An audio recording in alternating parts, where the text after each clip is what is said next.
नमस्कार। Technical analysis course के 10th episode में आपका स्वागत है। पिछले एपिसोड में हमने हरामी पैटर्न्स के बारे में बात की थी, जैसे कि बुलिश हरामी पैटर्न और बियरिश हरामी पैटर्न। हरामी पैटर्न का और एक टाइप होता है जिसके बारे में आज हम बात करने वाले हैं। साथ ही हम कुछ और पैटर्न्स के बारे में भी आज बात करने वाले हैं। तो सबसे पहले आज हम बात करने वाले हैं हरामी क्रॉस के बारे में। जैसे कि हमने देखा है कि हरामी पैटर्न में दो कैंडल्स होती है, एक मदर कैंडल और एक बेबी कैंडल। और जो बेबी कैंडल होती है उसकी बॉडी बहुत छोटी होती है। तो कई बार ऐसा होता है कि जो बेबी कैंडल होती है वो दोजी होती है, यानी उसका ओपनिंग और क्लोजिंग सेम होता है। तो जब हरामी पैटर्न में बेबी कैंडल दोजी होता है तब उसे हरामी क्रॉस कहा जाता है। तो बुलिश हरामी क्रॉस कैसे दिखेगा और बियरिश हरामी क्रॉस कैसे दिखेगा, इसे आप यहाँ सामने देख सकते हो।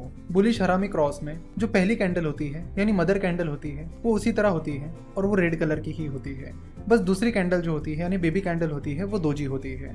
तो यहाँ बुलिश हरामी क्रॉस में आप देख सकते हो कि उस दोजी की जो ओपनिंग प्राइस है वही उसकी क्लोजिंग प्राइस है, जो हमें दिखाता है कि उस बेबी पैटर्न की ओपनिंग प्राइस और क्लोजिंग प्राइस उसके पहले की कैंडल की क्लोजिंग प्राइस से ऊपर है, यानी ट्रेंड रिवर्स हो सकता है। और बुलिश हरामी क्रॉस पैटर्न बुलिश हरामी पैटर्न से ज्यादा स्ट्रॉन्ग होता है, क्योंकि बुलिश हरामी पैटर्न में जो बेबी कैंडल होती है उसकी बॉडी छोटी होती है, यानी उसकी ओपनिंग प्राइस और क्लोजिंग प्राइस पास पास होती है। वही बुलिश हरामी क्रॉस पैटर्न में सेकंड कैंडल दोजी होने की वजह से ओपनिंग और क्लोजिंग प्राइस सेम होती है, जो हमें बताती है कि बुल्स ने उस स्टॉक में एंट्री तो कर ली है पर बुल्स अपने मोमेंटम को मेंटेन नहीं कर पाए हैं, जिसकी वजह से वो स्टॉक जहां पे ओपन हुआ वही जाकर आखिर में क्लोज हुआ। सेम चीज बियरिश हरामी क्रॉस में भी होगी। बियरिश हरामी पैटर्न और बियरिश हरामी क्रॉस में मेन डिफरेंस यही है कि बियरिश हरामी पैटर्न में सेकंड कैंडल यानी बेबी कैंडल की बॉडी छोटी होती है और बियरिश हरामी क्रॉस पैटर्न में सेकंड कैंडल यानी बेबी कैंडल दोजी होता है। सो अगर आप बात करेंगे कि इन दोनों में से स्ट्रॉन्ग कौन है तो बियरिश हरामी क्रॉस बियरिश हरामी पैटर्न से स्ट्रॉन्गर होता है। तो आई होप कि आपको हरामी क्रॉस अच्छे से समझ में आया होगा। अब हम कुछ और पैटर्न्स की बात करते हैं और शुरुआत करेंगे upside gap two crows pattern से। जैसे कि आप यहाँ पर देख सकते हो कि upside gap two crow pattern 3 candle से बना हुआ होता है। पहली कैंडल ग्रीन कैंडल होती है, दूसरी कैंडल रेड कैंडल होती है और तीसरी कैंडल भी रेड कैंडल ही होती है। तो यहाँ पर जो पहली कैंडल है और दूसरी कैंडल है उनकी बॉडी के बीच हमेशा गैप रहता है, इसलिए इस पैटर्न के नाम में अपसाइड गैप ये वर्ड यूज किया गया है। तो जैसे कि हमें नाम से पता चलता है कि upside gap two crow pattern up trend के दौरान आता है, जिसमें शेयर की प्राइसेस लगातार ऊपर चली जा रही है और वो स्टॉक अपने नए नए हाई तैयार कर रहा है। उसी बीच एक रेड कैंडल वहां पे तैयार होती है जो कि इस पैटर्न की सेकंड कैंडल है। तो upside gap two crow pattern की पहली कैंडल हमें बता दी है कि अप ट्रेंड चल रहा है और ये पहली ग्रीन कैंडल हमें इंडिकेशन देती है कि अपसाइड ट्रेंड लगातार चल रहा है और उस स्टॉक में बुल सवार है। उसके बाद फर्स्ट कैंडल और सेकंड कैंडल की बॉडी के बीच का जो गैप है वो हमें इंडिकेट करता है कि सेकंड कैंडल पहली कैंडल की क्लोजिंग प्राइस से ऊपर ओपन हुई है, यानी वो स्टॉक शुरुआत में तो ऊपर जा रहा था लेकिन दिन के आखिर तक वो स्टॉक उसकी ओपनिंग प्राइस से नीचे क्लोज हो गया, जिसकी वजह से वो सेकंड कैंडल रेड हो गई। तो ये सेकंड कैंडल हमें बताती है कि अल्दो मार्केट अच्छी खासी प्राइस पर ओपन हुआ था, उसके बाद वो स्टॉक उस बुलिश मोमेंटम को मेंटेन नहीं कर पाया और वो स्टॉक उसकी ओपनिंग प्राइस से नीचे आकर क्लोज हुआ। लेकिन अभी भी आप देखोगे तो इस सेकंड कैंडल की क्लोजिंग प्राइस फर्स्ट कैंडल की क्लोजिंग प्राइस से ऊपर है। तो अब बात करते हैं इस थर्ड कैंडल की। तो ये थर्ड कैंडल भी रेड कैंडल है। जैसे कि आप देख सकते हो कि इस थर्ड कैंडल की ओपनिंग प्राइस उसके पहले वाली कैंडल की ओपनिंग प्राइस से भी ऊपर है, लेकिन फिर से बुल्स अपनी मोमेंटम मेंटेन नहीं कर पाए और वो थर्ड कैंडल की क्लोजिंग उसकी ओपनिंग प्राइस से नीचे रही। यहाँ पर एक इंपॉर्टेंट चीज जो आपको ऑब्जर्व करनी चाहिए वो ये है कि इस थर्ड कैंडल की क्लोजिंग सेकंड कैंडल की क्लोजिंग से नीचे है। तो इस तरह अपसाइड गैप टू क्रॉस से हमें पता चलता है कि बुल्स अपनी मोमेंटम बनाए नहीं रख पा रहे हैं। और थर्ड वाली कैंडल ने तो हमें ये भी बताया है कि उस स्टॉक की क्लोजिंग प्राइस उसके पहले की यानी सेकंड कैंडल की क्लोजिंग प्राइस से भी नीचे है। तो इस तरह ये चीजें इंडिकेट कर रही है कि धीरे धीरे बुल्स अपना कंट्रोल खो रहे हैं, जिसकी वजह से मार्केट में रिवर्सल ट्रेंड आ सकता है। अगर अगले 1 या 2 सेशन तक भी ऐसा ही चलता है तो इन्वेस्टर उस स्टॉक में शॉर्ट पोजीशन ले सकते हैं। अगेन आपको बता दूं कि upside gap two crows pattern उतना स्ट्रॉन्ग पैटर्न नहीं है, तो upside gap two crows pattern के बेसिस पर अपने डिसीजन लेते वक्त आपको सोचने की जरूरत है।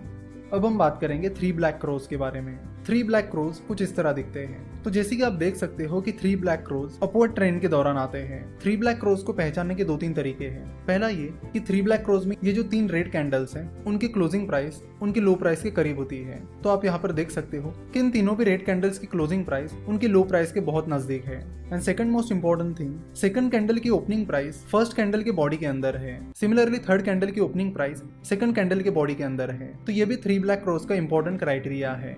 चलो तो देखते हैं कि 3 ब्लैक क्रॉस के पीछे की थॉट प्रोसेस क्या है। मार्केट में अपट्रेंड चल रहा है, उसी बीच एक रेड कैंडल आ जाती है जो हमें बताती है कि मार्केट में ट्रेंड चेंज हो रहा है।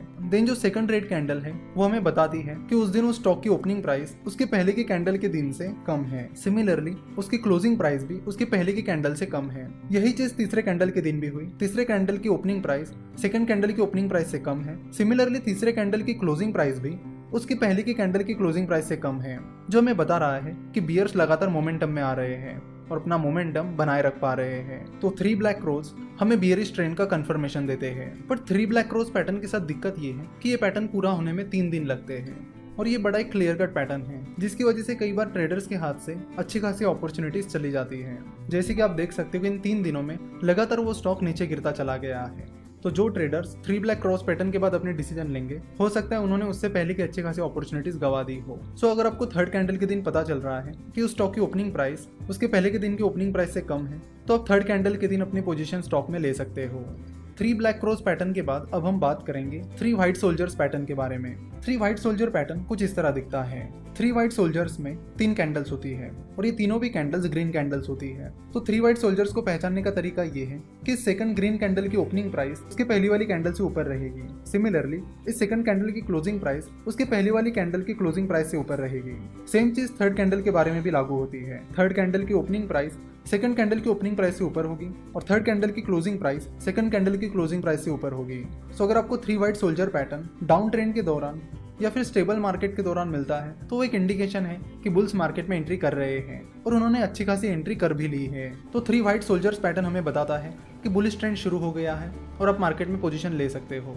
बट 3 व्हाइट सोल्जर पैटर्न के बारे में भी दिक्कत ये है कि ये पैटर्न 3 कैंडल से बना है, जिसकी वजह से कंफर्मेशन मिलने में काफी टाइम लगता है और इसमें कई बार ऐसा होता है कि ट्रेडर्स अपॉर्चुनिटी खो सकते हैं। इसलिए अगर आप इस पैटर्न को तीसरे दिन की शुरुआत में ही पहचान लेते हो और देख लेते हो कि तीसरे कैंडल के दिन स्टॉक की ओपनिंग प्राइस उसके पहले वाले कैंडल से ज्यादा है, तो उस दिन आप उस स्टॉक में एंट्री कर सकते हो या फिर आप उस पूरे पैटर्न का इंतजार कर सकते हो, यानी तीसरे दिन तक स्टॉक क्लोज होने का इंतजार कर सकते हो और उसके अगले दिन मार्केट में अपनी पोजीशन ले सकते हो। तो आज हमने हरामी cross, upside gap 2 cross, 3 black cross और 3 व्हाइट सोल्जर्स पैटर्न के बारे में बात की। नेक्स्ट एपिसोड में हम पियर्सिंग पैटर्न और काउंटर अटैक लाइंस के बारे में बात करेंगे और उन्हें डिटेल में समझेंगे। आशा करता हूं कि आपको आज समझाए गए सारे पैटर्न्स अच्छे से समझ में आए होंगे।